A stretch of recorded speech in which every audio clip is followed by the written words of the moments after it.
guys, it's summer. We are in our PJs today because we're trying to be on theme since our book is about Sleeping Beauty. And this story is called Waking Beauty. It's by Leah Wilcox and it's illustrated by Lydia. You'll remember we heard something by them earlier this week. Waking Beauty by Leah Wilcox, illustrated by Lydia. Once upon a Saturday, in search of dragons he could slay, Prince Charming heard a dreadful sound that shook the land for miles around. It thundered from a castle tall. He raced to scale its prickly wall. A dragon lies within, he cries, and hand on sword he crept inside.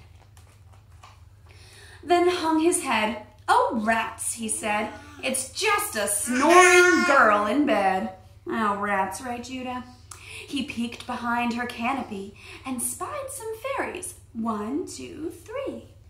"She's snored this way 100 years," they whimpered through their fairy tears. "That long?" he frowned. "She sure sleeps late. Wake her up. Why do you wait?" The fairy scowled. "Don't be so dense. She'll only wake up for a prince." "We see you finally made the trip. Now give the girl a little lip." "Okay," he said, "if you insist." He drew his mouth up in a twist and hollered, "Wake up, lazy bones!"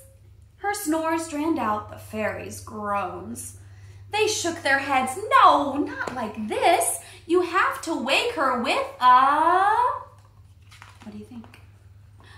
"Hey, I know!" He tapped his head and started jumping on the bed. Beauty shot up, hoops and all, then sailed down like a parasol.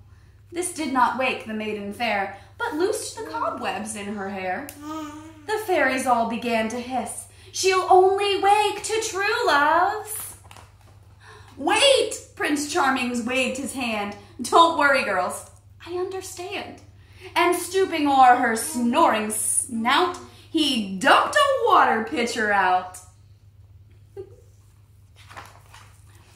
On she slept. She did not stir. Thick dust had turned to mud on her. The feisty fairies grabbed his ear, making certain he could hear.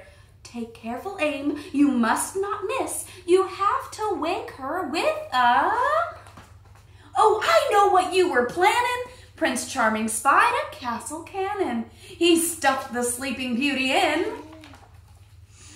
She soon came shooting out again. Kaboom! She fell into a moat where all her hoops kept her afloat. Still on she snored as frightened trout and crocodiles jumped right out.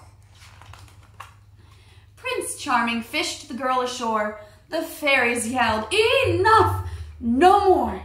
They fluttered round him, feeling frantic. "How can you be so unromantic? She won't have ever after bliss unless you wake her with a kiss."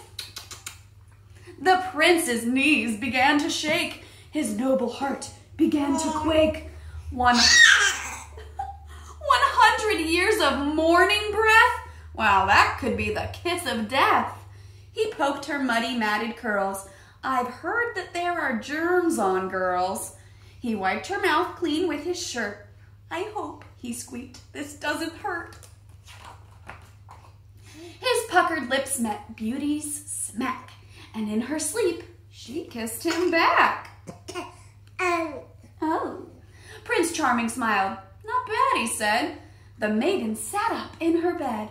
She stretched and yawned and rubbed her eyes. Then, much to everyone's surprise, she popped Prince Charming with her fist. "Who said that you could have a kiss?"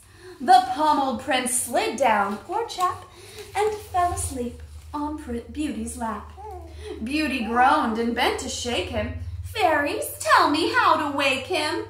Just let the poor boy sleep, they said, and tired too, they went to bed. But fairy tales can't end like this. We know she woke him with a kiss. The end. All right, so for today's challenge, it's not quite as STEM as some of the other ones, but you know what? It's Friday. Let's just have some fun. So I would like to challenge you all to build the coziest fort you possibly can. One so comfortable that even if you were shot out of a cannon, you wouldn't wake up because you were just so cozy. All right, we'll try to build a fun fort for our next nap time too, huh?